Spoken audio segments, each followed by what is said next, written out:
ओम शांति। भारत एक महान देश है। यहाँ समय प्रति समय अनेक महान विभूतियों ने जन्म लिया, भारत का गौरव बढ़ाया, भारत को नई दिशा प्रदान की। अब कल्प के अंत में इस धरा पर आए प्रजापिता ब्रह्मा, जिनके तन में स्वयं निराकार परमात्मा ने, जो कि ज्ञान के सागर हैं, प्रवेश किया और सभी को सत्य ज्ञान प्रदान किया। उन्हें हम प्यार से ब्रह्मा बाबा कहते हैं। ब्रह्मा बनने से पूर्व उनका नाम दादा लेखराज था और वो हीरे जवाहरातों के कलकत्ता और मुंबई के प्रसिद्ध व्यापारी थे। लेकिन जब परमात्मा ने उनके तन में प्रवेश किया, परमात्मा की आज्ञा पर उन्होंने अपना सर्वस्व समर्पित कर दिया उनके आगे और एक महान यज्ञ की स्थापना हुई। उन्होंने 33 वर्ष बहुत गहन तपस्या की। उनके साथ एक बहुत बड़ा ग्रुप था 400 लोगों का। उसमें छोटी कन्याएं भी थी, माताएं, बहनें और पुरुष भी थे। सबसे उन्होंने तपस्या कराई। 18 जनवरी 1969 को अपनी संपूर्ण स्थिति को प्राप्त किया। उनकी उपस्थिति इस धरा के लिए वरदान थी। अध्यात्म के शिखर पर यह आत्मा पहुंची।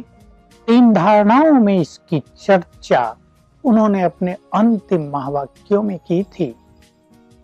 वे निराकार अवस्था को प्राप्त हुए, अर्थात निरंतर योग युक्त रहते थे। आत्मिक स्वरूप में संपूर्ण रूप से स्थित हो गए थे। गृहस्थ में रहने के बाद भी 60 वर्ष गृहस्थ जीवन निर्वाह करने के बाद भी पवित्रता के पथ पर उनके कदम ऐसे सुंदर चले कि संपूर्ण निर्विकारी बन गए। और तीसरी महान धारणा थी जो योगियों को करनी होती है, अपने अहम का, मैंपन का संपूर्ण त्याग कर दिया, अर्थात वे संपूर्ण निरहंकारी बन गए। महान तपस्या के बल पर उन्होंने अनेक आत्माओं को, लाखों लाखों भाई बहनों को जीवन जीना सिखाया, उनके जीवन को सरल बनाया, उनको तनाव मुक्त किया, उनको पवित्र रहना सिखाया, संबंधों में कैसे मिठास घुले इसकी प्रैक्टिकल शिक्षा दी।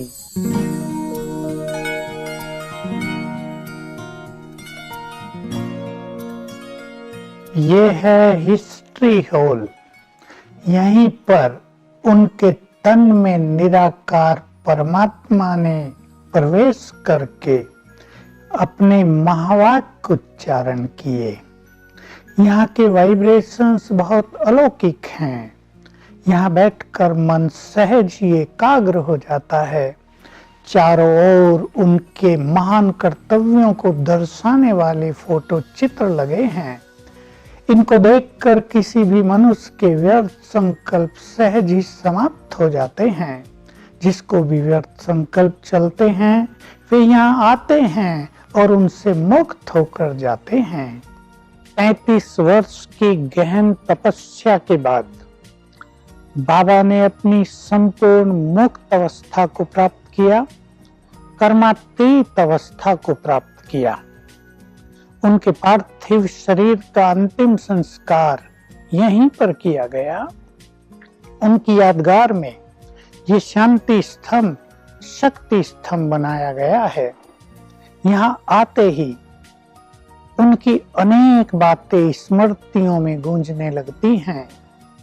उनके शक्तिशाली विचार मन में उभरने लगते हैं।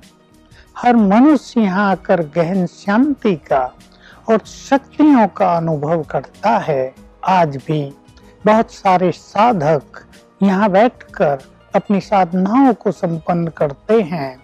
चित्त एकदम एकाग्र हो जाता है, बुद्धि यहाँ स्वच्छ हो जाती है और उन जैसा ही तपस्वी बनने का संकल्प मन में तीव्रता से जागृत होने लगता है।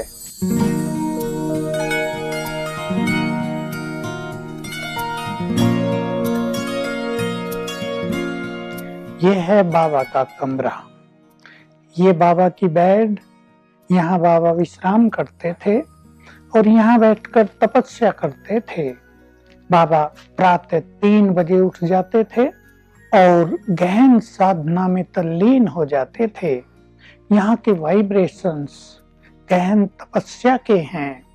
यहाँ बैठकर कोई भी क्षण भर में आत्माभिमानी हो जाता है, सोल कॉन्शियस हो जाता है। ऐसा कह सकते हैं कि बाबा यहाँ पर बहुत समय निसंकल्प समाधि में रहते थे और जिससे मिलते थे वो भी 1 सेकंड में बॉडीलेस हो जाता था। तो यहाँ आकर सभी को उन जैसा बनने की श्रेष्ठ प्रेरणा मिलती है।